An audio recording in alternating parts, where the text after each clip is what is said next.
What's up, everybody? Welcome into Four Verts. My name is Harrison Graham. The Buffalo Bills just finished off the Miami Dolphins 31-21 on Thursday Night Football. We're going to break it all down here on tonight's post-game show. I want to get into Mike McDaniel a little bit. There was a report before the game about his hot seat status.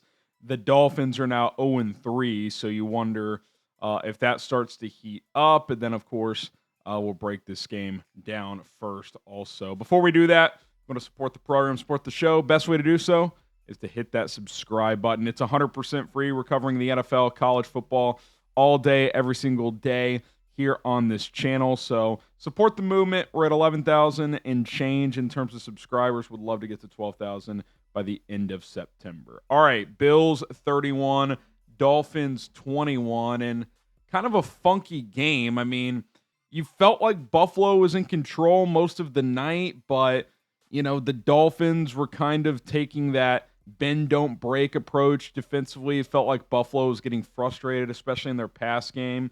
And in the second half, they kind of started to stall out, and you look up, and all of a sudden, it's 21-21 ball game with, 7 minutes to go, and you're like, is Miami going to mess around and steal this game? I think they were, 12.5-point underdogs or something like that, 11. It was a big number.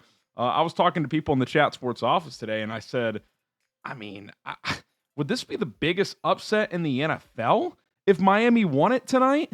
Considering, and I said this before kickoff, not as the game was going, but just considering the noise around Mike McDaniel. Are they going to trade Tyreek Hill? Tua doesn't seem to like him. He's not playing that well this year. I didn't think he played that good tonight. It was a lot of dink and dunk. But they battled. You got to give them credit. And Buffalo clearly didn't have their best stuff. But even in a game where Miami is competitive and they're right there and they're hanging around, what do? They make a critical error. They got their third straight stop in the second half, midway through the fourth quarter. And Zach Sieler, who just got paid a huge contract this offseason, tries to block a punt, isn't close, and he just decleats the punter. Personal foul, automatic first down. Bills score a few plays later to take a 28-21 lead. And then Miami starts driving back down. Tua throws a pick with 3 minutes left. Buffalo gets a field goal in the final minute to ice the game. Good night, Irene. Just, if you're going to pull off an upset in a game like this, you cannot make a critical error like that. So even though in a night where you feel like Mike McDaniel and his staff did a pretty good job and his players played hard for him with a lot of noise out there, you still make just a back-breaking error. I mean, it's kind of hard to defend from an outsider's perspective. So it's unfortunate for Miami because I thought they were competitive tonight. Now, again, I think they were pretty clearly outplayed in this game. I mean, let's just compare the numbers. Josh Allen, 22 of 28, 3 touchdowns. The Bills rushed for 157 yards and 27 carries. It's almost 6 yards per carry. James Cook, 108 and a score. Tua, 23 of 35, 161. A lot of throws behind the line of scrimmage. Pretty conservative game plan. 2 touchdowns, 1 pick. Dolphins rushed for just 116 yards on 4.8 yards per carry. Ollie Gordon had a touchdown. So you look at the total yardage, I mean, it was about 360 to 270. So Buffalo felt in control, but again, they didn't generate a lot of big plays in this one, especially through the air. And Miami was starting to kind of get them into third and medium and finding a way to get off the field. And that penalty, that play by Zach Sieler to rough the punter, it just an absolute backbreaker. An absolute backbreaker in this one, as Buffalo is now 3-0 on the season and Miami falls to 0-3. But I will say this, even though the Bills are unbeaten, they beat the Ravens in week 1 in a game they absolutely should not have won. They played the Jets in week 2, and they kind of farted around with Miami in week 3. So yes, they're 3-0. Yes, they're one of the better teams in the NFL, but it's not like they've been flawless either. I think their defense is vulnerable, and I still question their ability to generate big plays through the air. Obviously, Josh Allen's a big play machine, but they don't have that downfield weapon. I mean, Khalil Shakir is kind of just a guy you work in the slot underneath, medium game.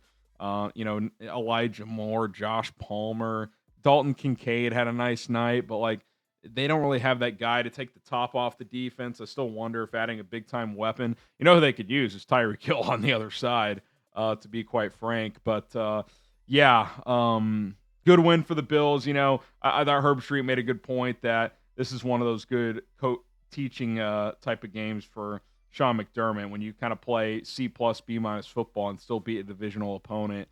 Certainly a nice thing to see in September. Now, I want to talk about Mike McDaniel and his hot seat status here in just a moment as we kind of examine the Dolphins moving forward. There was a report from me and Rappaport for the game. We'll get into that as well. But first, I want to tell you guys about tonight's sponsor. That is Prize Picks. You and I being right with Prize Picks can get you paid. Don't miss any of the excitement this season with Prize Picks, where it's good to be right. It's great to have football back. I'm firing off Prize Picks lineups all the time. Just missed on my 3-player lineup tonight. I needed Tyreek Hill to have more than 66.5 yards on a 3-player lineup. I hit my other 2 player stats that I put in there, but Tyreek Hill and Tua weren't able to connect on a couple of opportunities, including a deep ball tonight. But I'll get back on the settle. If I went with the flex play, which of course Prize Picks invented, that means you can still cash out your lineup if it isn't perfect. You can double your money even if one of your picks doesn't hit. So if I went that route, I would have made some money tonight. It's very easy to play Prize Picks. You just pick more or less on 2 to 6 player lineups, and if you hit, sometimes you can win up to 2,000 times your money. So check out Prize Picks today. Download the Prize Picks app. Use our code CLNS to get $50 in the lineups after you play your first $5 lineup. That is code CLNS to get $50 in the lineups after you play your first $5 lineup. Prize Picks, it's good to be right. Link is in the comments and description, prizepicks.com/CLNS. Okay, let's talk about Mike McDaniel, who I don't think tonight really changes anything in terms of is he more likely to be fired than not. I think we would all say yes. What I do think it does is eliminate any chance of him getting fired, before the next game, because there was some chatter of if they just get drubbed tonight at 35-3, 38-10, and it's just embarrassing, in a primetime audience standalone game. Would Stephen Ross just pull the plug on this and, give Anthony Weaver or someone else the interim head coach for the rest of the year? And that could happen at some point. There certainly could be a midseason firing, but again, this game is tied at 21 midway through the fourth, and a game no one picked you to win. I can't imagine they would make a change after this performance. Look, I'm not a big Mike McDaniel guy, but I didn't see a team that quit on him tonight, because that was the report from Ian Rappaport tonight, is that Stephen Ross does not want to fire him, especially midseason, but that could change if one of two things happens. One, if fans stop coming to home games, we'll see what happens there. We always say that. Fans keep coming. Two, if it becomes clear that players are no longer playing hard for this coaching staff. I didn't see that tonight. Now, they were on the road, so we'll see as the season goes if fans keep showing up to home games. But you went toe-to-toe, even if it kind of felt like you didn't. 21-all midway through the fourth, regardless of how you get there, that tells me you played pretty hard tonight. So I don't think he's going to be the long-term answer, but if you're Stephen Ross and you don't want to fire him, especially mid-season, I don't think tonight you were given some reason of why you would fire Mike McDaniel. Now, again, it would take something, drastic, I think, for him to keep his job. I mean, 0-3, your playoff chances are just almost zero when you start 0-3. I will say this, next 2 games, Jets at home at Carolina, opportunity to get 2 wins. If you can get to 2-3, kind of get back into this thing, that gives you a chance. That loss last week to New England certainly hurts if you're Mike McDaniel. Lost that game by 6, but if you can win the next 2, certainly have an opportunity for the Dolphins. But the reason people were wondering if a firing could happen after this game is A, you'd start 0-3, and B, your next game isn't until a week from Monday. So it's almost like a bye week the Dolphins have here. So would have been plenty of time to transition into an interim head coach. But I do not suspect that would happen. Now, the Dolphins' bye week, in terms of a next potential possibility of when they would potentially do a midseason change is, let's see, week 18, 17, 16, 15, 14, 13, 12. Week 11 it appears, week 13, it appears, is their bye week. They play the Commanders on November 16th overseas in London, and then they come back 2 weeks later and play the Saints. Maybe in that gap, if they're 2-9 or something like that, could they make the switch? That's certainly a possibility. But if they win the next couple of games, that certainly would prolong the inevitable. But I still do think it's inevitable. I don't think Mike McDaniel is going to be this coach long term. I still wonder if Tyreek Hill is the guy you trade at the deadline, and even long term, like, is Tua the answer for this team? He's accurate. He throws with anticipation, but there's just no explosive plays. He tried to throw a deep ball to Tyreek Hill.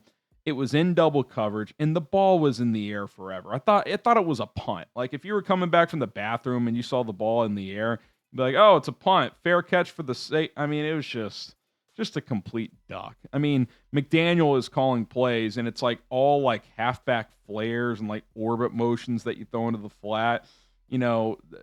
Other than the deep ball that he didn't connect with Tua on, the one ball it seemed like he threw past the line of scrimmage, he threw a pick, right? Terrel Bernard just read his eyes, easy interception with 3 minutes left to essentially put that game away. So, I've grown to have some respect for Tua because I've seen the Dolphins without him, and they're just completely they're unwatchable. They cannot function. We saw that last year. But your ceiling with him is what we've seen a couple years ago, where you win like 9 or 10 games and you get blasted in the playoffs. I mean, there's no high ceiling with him. You're like a mid-floor, low-ceiling team with Tua as your quarterback, and I think the same is true with Mike McDaniel. So I wonder if A, they change head coaches, and B, is there a world where you would try to trade Tua? Would a team give you something for him? Like, is there a desperate team out there that could use a quarterback for a couple years? Is there some dome team? Like if this Spencer Rattler thing fizzles out, would the Saints, bring him in or someone like that? I don't think there's a lot of teams that would make sense for Tua. It's got to be warm weather or a dome team. But, man, I watch them and I'm just like, this is boring.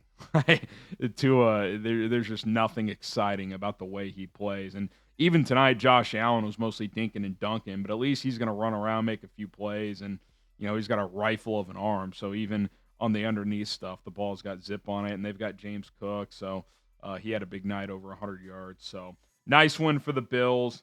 Good effort for Miami again. Like I said, I mean, I think they certainly did enough to not get their coach fired tonight, but 0-3 out of the chute. And think about this for Buffalo, too. If New England loses to Pittsburgh this weekend, that's kind of a coin flip game to me.